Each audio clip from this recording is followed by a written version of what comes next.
The United States military and the American native population have had a complicated relationship throughout history for very obvious and understandable reasons. Despite this history, however, Native American soldiers have played an integral part in the country's wartime success. In no particular order, on this episode we're highlighting 10 Native American wartime heroes. This is by no means an exhaustive list, so please let us know who else deserves to be recognized in the comments. Number 10. Joseph Oklahombi.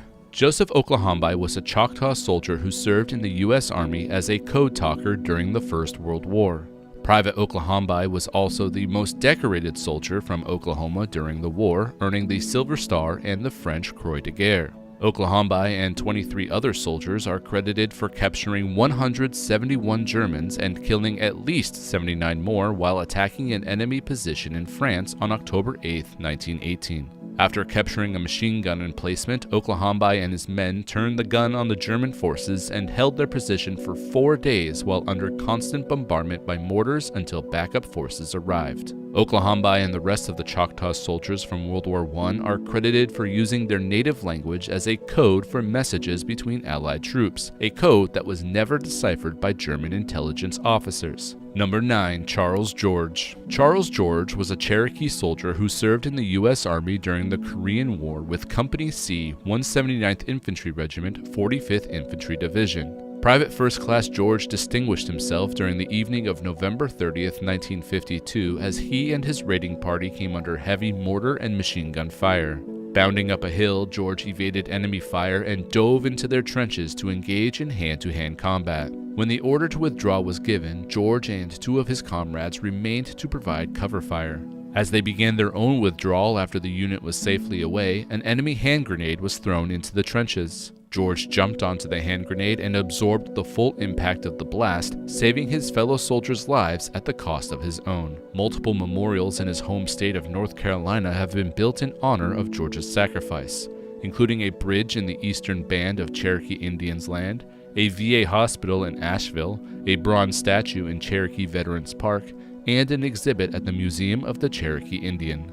Number 8. Mitchell Red Cloud Jr. Mitchell Red Cloud Jr. was a Ho-Chunk soldier who served in World War II and Korea as a member of the United States Marine and Army, respectively. In World War II, he served in combat with the Marine Raiders at the Battle of Guadalcanal before health problems forced him to return to the U.S. Determined to continue his service, Red Cloud avoided a medical discharge and returned to the battlefield to fight in the Battle of Okinawa with the 6th Marine Division in 1945. In 1950, he enlisted in the U.S. Army and deployed to Korea with the 19th Infantry, 24th Infantry Division. On the night of November 5, 1950, Red Cloud spotted an imminent surprise attack by Chinese forces. Despite being shot 8 times by the enemy, Corporal Red Cloud was credited with single-handedly holding off the Chinese forces. At one point, he even commanded his men to tie him to a tree because he was too weak from his injuries to stand. His company found him the next morning surrounded by dead enemy forces. For his actions, Red Cloud was awarded the Medal of Honor. Number 7. Woodrow Keeble. Woodrow Keeble was a Dakota Army National Guard soldier who served in both World War II and the Korean War as a member of North Dakota's 164th Infantry Regiment. Prior to being called up for active duty in World War II on February 10, 1941, Keeble was an amateur baseball player being recruited by the Chicago White Sox. His unit was deployed to Guadalcanal in 1942 to assist the 1st Marine Division, which had suffered heavy losses. He was an expert with the Browning automatic rifle, and his baseball skills became a battlefield multiplier as he could throw grenades with deadly accuracy. Upon returning home from the war, he became a school teacher. When the 164th was recalled for active duty in Korea, Keeble volunteered to go to the front lines. He was attached to the 19th Infantry Regiment, 24th Infantry Division, and quickly rose through the enlisted ranks.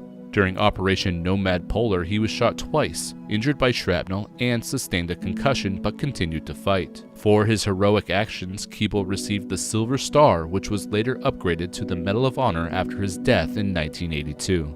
Number 6. Gregory Boyington. Gregory Boyington was an American fighter pilot of Sioux and Irish descent who earned ace status while fighting in World War II. Boyington commissioned into the U.S. Army Coastal Artillery Reserve after graduating from ROTC at the University of Washington in Seattle. In 1935, he transferred to the Marine Reserve to become a pilot. He later resigned his commission to join the first American volunteer group Flying Tigers of the Republic of China's Air Force, where he shot down 6 Japanese aircraft. In 1942, he returned to the Marine Corps and took command of several squadrons operating in the Pacific Theater, including Marine Fighter Squadron 214, better known as the Black Sheep Squadron. During his time, Boyington was credited with shooting down 14 enemy aircraft in a month and eventually surpassed World War I ace Eddie Rickenbacker for most enemy planes destroyed in combat. In January 1944, Boyington was shot down and recovered by a Japanese submarine crew. He was held as a prisoner of war until the Japanese surrendered in 1945. For his actions during the war, Boyington received the Medal of Honor and Navy Cross. Number 5. Charles Chibitty. Charles Chibitty was a Comanche code talker who served with the 14th Signal Company at Fort Benning, Georgia during World War II. There, he and 17 other Comanche Nation code talkers developed a secret code for preventing German forces from deciphering U.S. messages. Chibitty was reassigned to the 22nd Infantry Regiment for the invasion of Europe. He was part of the Spearhead Amphibious Division that stormed Utah Beach in Normandy on June 6, 1944. Chibitty and the other 14 Comanche code talkers who were deployed to Europe participated in some of the biggest battles of the war, including the Battle of Normandy and the Battle of the Bulge. In 1989, Chibitty and the other code talkers were presented with the Chevalier of the Ordre National du Mérite and named Knights of the National Order of Merit by the French government. Sadly, the Comanche code talkers were not officially recognized for their contributions to World War II by the U.S. government until 1999, when Chibitty, as the last surviving member of the group, received the Knowlton Award by the Pentagon. Number 4. William Alchesay. William Alchesay was an Apache Indian scout who received the Medal of Honor for his actions during the Indian Wars. He was born on May 17, 1853 in Limestone Canyon, Arizona.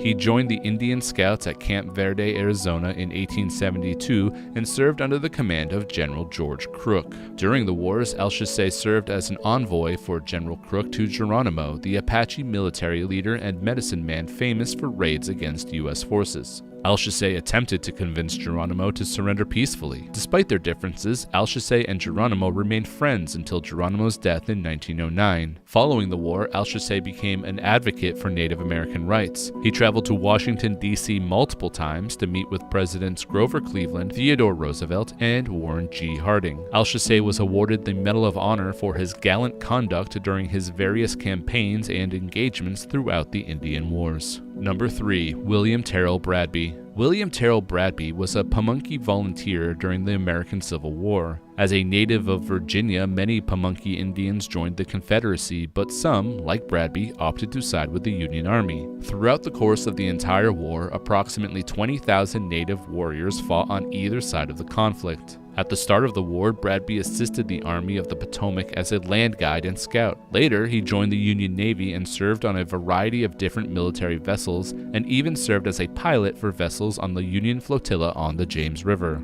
While serving aboard the USS Shaka Khan, Bradby was wounded by Confederate artillery. Although the injury was considered minor at the time, it created residual health issues for him until his death in 1905. After the Civil War, Bradby worked to maintain the legal status of Virginia Indians. Unfortunately, Bradby wouldn't live to see his tribe receive federal recognition, which didn't happen until 2016. Number 2. Ely S. Parker. Ely Samuel Parker was an Iroquois soldier who commissioned as a lieutenant colonel in the Civil War when he served as adjutant and secretary to General Ulysses S. Grant. One of his most notable contributions to the war effort was penning the final draft of the Confederate Terms of Surrender following the Battle of Appomattox Courthouse.